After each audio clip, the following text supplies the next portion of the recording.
Oras Luzon, Visayas, Mindanao, 7 minuto na ho makalipas ang 6 ng umaga. Kahit araw ng pahinga, balita pa rin ang nangunguna. Sasamahan ka ni DZRH Ace Reporter Val Gonzales. Linggo-linggo, pagsapit sa umaga, Mega Balita Linggo. Kasama si Val Gonzales. Mega Balita Linggo. Mega Balita Linggo.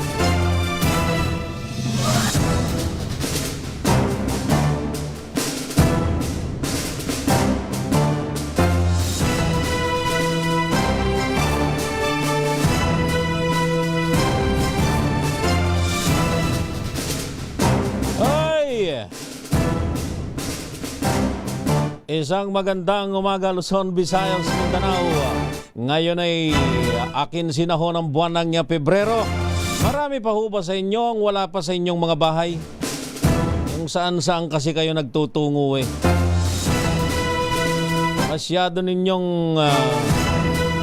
Masyadong naha-highlights. Ang February 14, Engineer RT, ikaw baga, balita ko minadaling araw ka na raw. Dito, ayun. Sa trabaho. Marami ho kasi hindi pa raw mga umuuwi. Sino bang mga magulang dyan na ang kanilang mga anak hindi pa nauwi, yung iba kakauwi lang. Masyado naman ho kasing gawin lang ho nating araw ng pagmamahal. Araw ng pagmamahal ng bawat araw.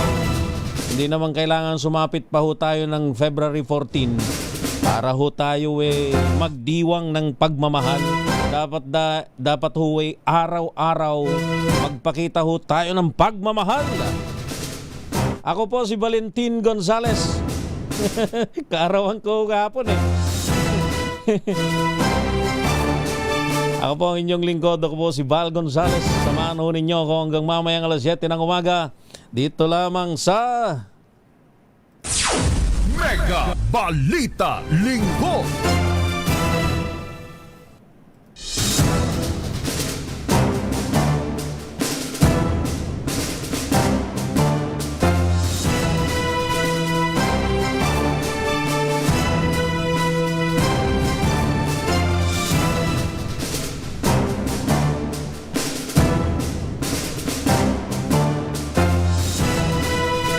bakit ho ba ang LRT? LRT1 dahil dalawa ho yan LRT1 ito yung pinakaluma. Yung LRT2 yun ho yung bago. Yun yung bago na ang namamahala ay ang gobyerno, ang LRTA, Light Rail Transit Authority. Yun yung isa pribadong sektor ho yung namamahala ho doon sa LRT1. Bakit ho 2 beses na nagkaaberya sa araw ng aking kapanganakan? Yan pa namang LRT1 konektado doon sa mga lugar na malalapit sa mga major establishment. Engineer, bakit baga ganun yung ating monitor? Nangangawala. Iba pagka ganun nakikita ko sa ere. Ayan ay nangangawala. Ay wala ko bagay brown out.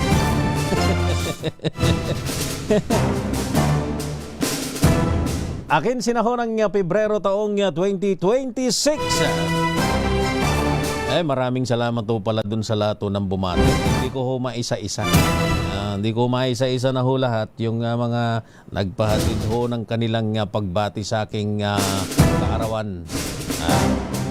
Ayan, dito lang pala sa monitor ko. Pero dun sa ating pagbo-broadcast sa online, sa ating live streaming sa YouTube at maging sa Facebook. At syempre sa DZRH News sa television, tuloy-tuloy. Akala ko bagay nawawala-wala tayo. Huwag niyong sabihin para kayong LRT1 na 2 beses nagkaberya sa panahon pa naman ng aking kaarawan.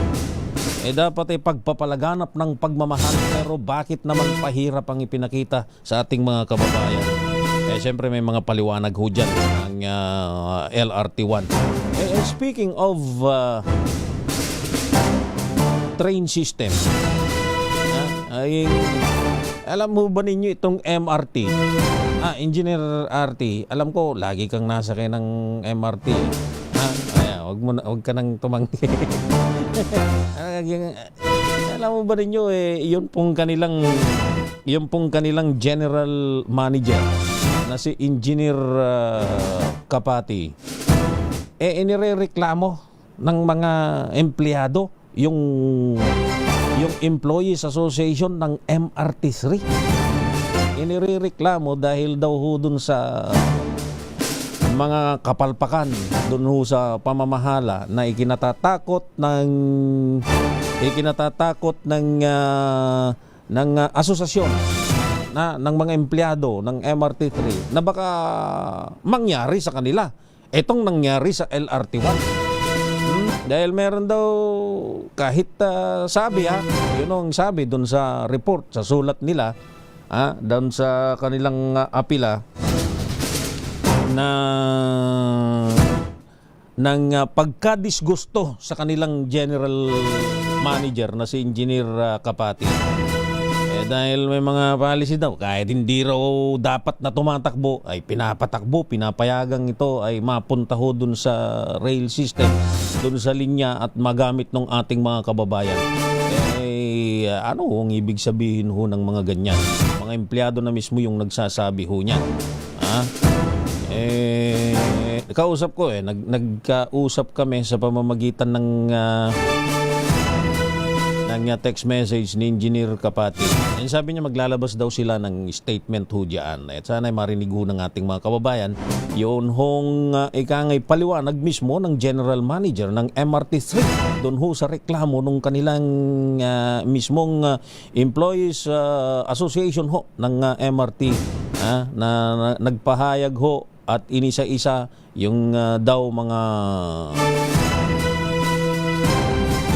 maling pamamalakad sa MRT3 ni GM Kapati. So inaantay ho namin GM Kapati yung paliwanag ho ninyo. Ako hindi nagsubaybay ng kaganapan nitong Sabado. Alam mo naman ho ninyo. Siyempre pagka ho ganyang ikangay kaarawan natin, siyempre ang prioridad natin ay pamilya. Ayun ang tunay na pagpapakita ho ng pagmamahal. Mega Balita Linggo.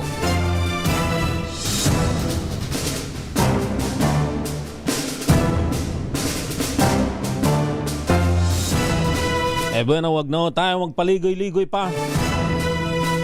Ratsadahin na natin ang mga maiinit na mga balitang sinubaybayan ng DZRH News sa nakalipas na 24 oras.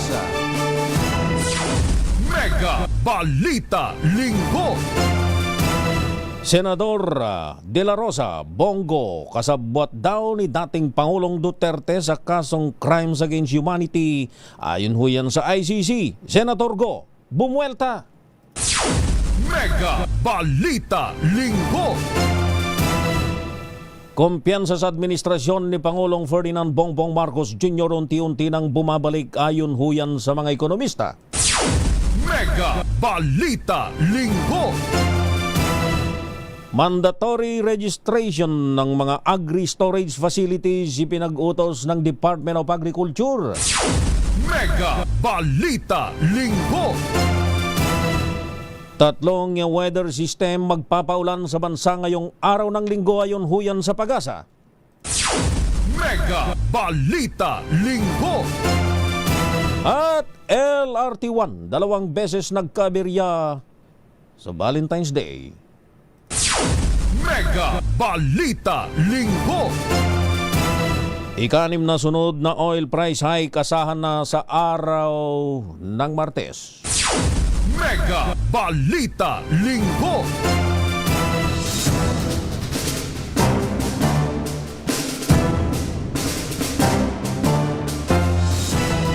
Iyan ang ulo ng mga balita at ngayon sa detalye. Inilabas ng Office of the Prosecutor ng International Criminal Court o ICC ang dokumentong naglalaman ng mga kasong isinampa laban kay dating Pangulong Rodrigo Duterte. Batay sa document containing the charges o DCC, sinasabing maring managot si Duterte bilang indirect co-perpetrator sa 3 krimen kabilang ng mga sumusunod. Count 1. Ito yung mga pagpatay na nangyari sa Davao City nung siya'y alkalde na inuugnay sa tinatawag na Davao Death Squad o DDS. Count 2 ang pagpatay sa tinaguriang high-value targets nung panahon ng kanyang panunungkulan bilang Pangulo ng Bansa. At count 3, yung mga pagpatay at tangkang pagpaslang sa barangay clearance operation sa panahon ng Duterte administration. Sa 16 na pahinang dokumento, sinasabing nagkaroon ng common plan upang in-neutralize ang mga pinaghihinalang kriminal sa bansa.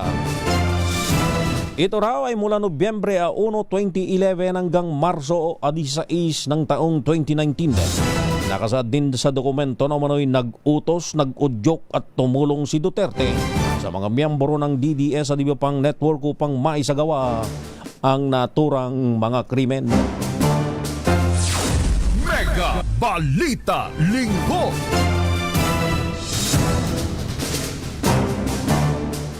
Sa kaugnay na balita, nilabas na ng International Criminal Court ang mga co-perpetrators ni dating Pangulong Rodrigo Duterte sa kasong Crimes Against Humanity.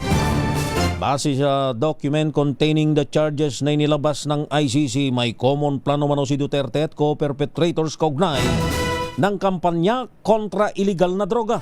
Kabilang sa mga pinangalanan ay sina Senador Ronald Bato de la Rosa at Senador Christopher Lawrence Bongo, mga dating PNP chief na sina Vicente Danao, Camilo Casculan at Oscar Albayalde. Kasama rin si dating NBI Director Dante Guieran, dating PIDEA Chief Isidro La Peña, dating Justice Secretary Vitaliano Aguirre II at iba pang matataas na mga opisyal ng pulisya at gobyerno. Ayon sa prosecution, si Duterte may indirect co-perpetration o dituwirang pakikilahok sa pamamagitan ng umano'y kontrol sa estruktura ng kapangyarihan na nagsagawa ng anilay malawakang pagpatay. Mega Balita Linggo.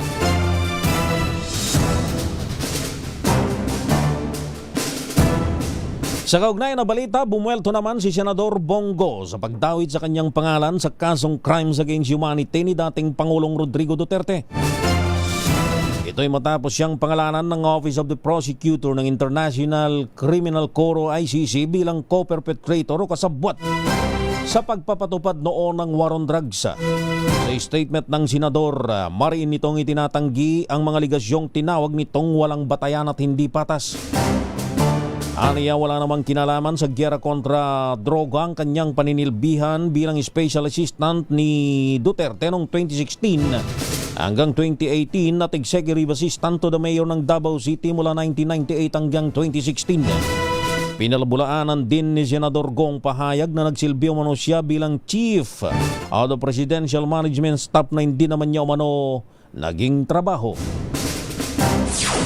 Mega Balita Linggo. 21 minuto makalipas ang 6 ng umaga.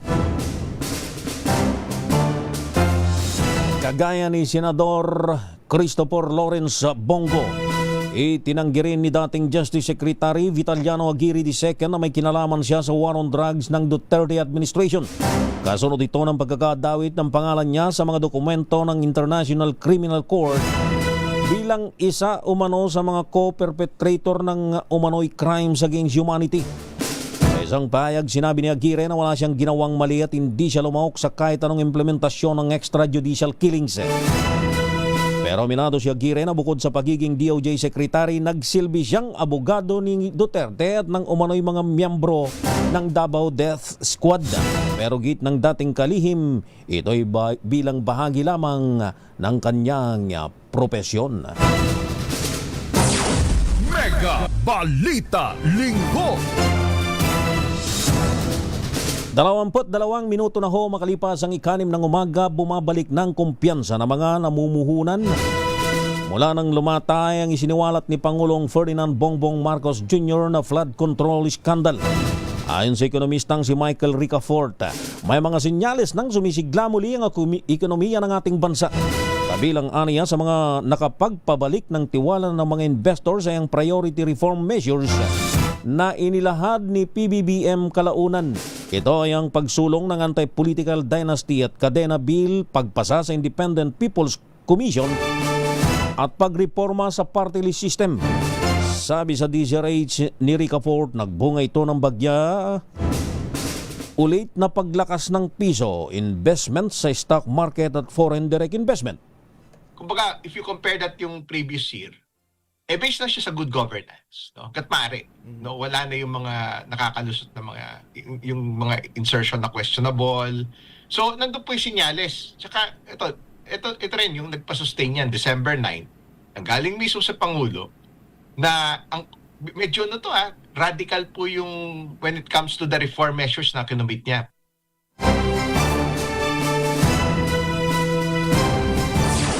Mega Balita Linggo.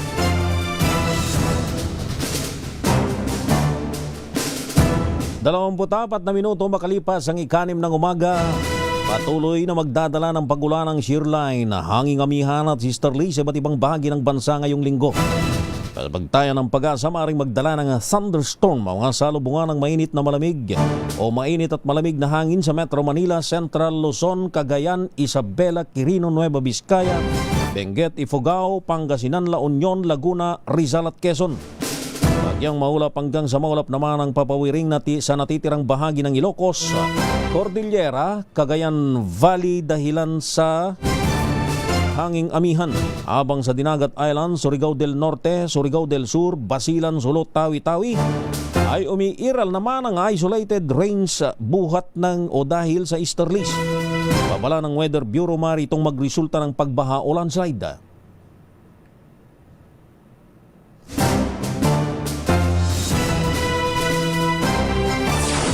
Mega Balita Linggo.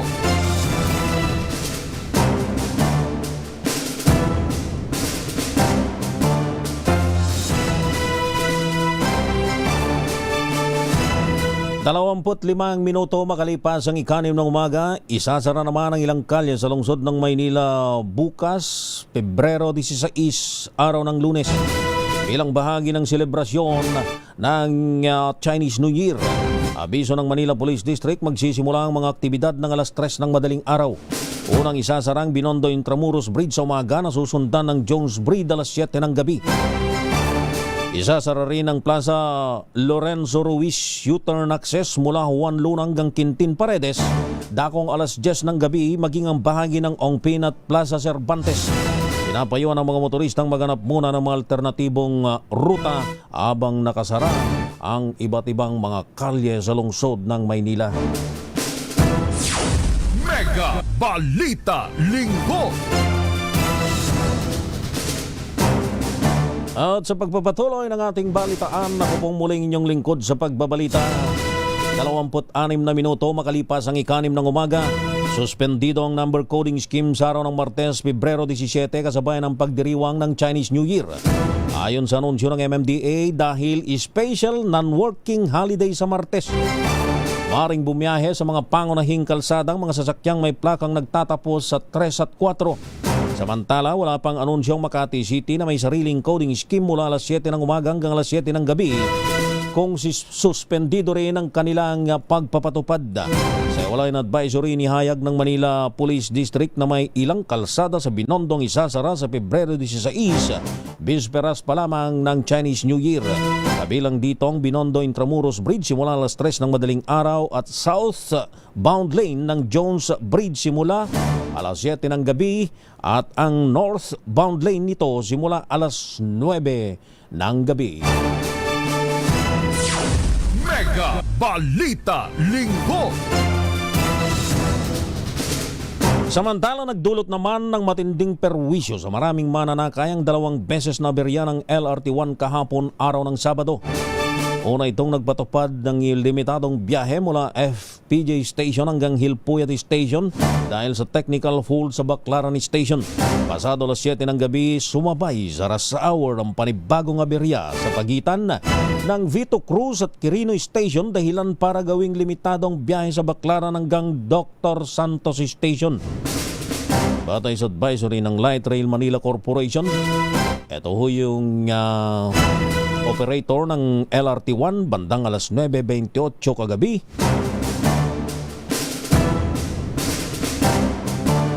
At ngayong umaga na ng linggo'y nasang magbabalik ang normal na operasyon.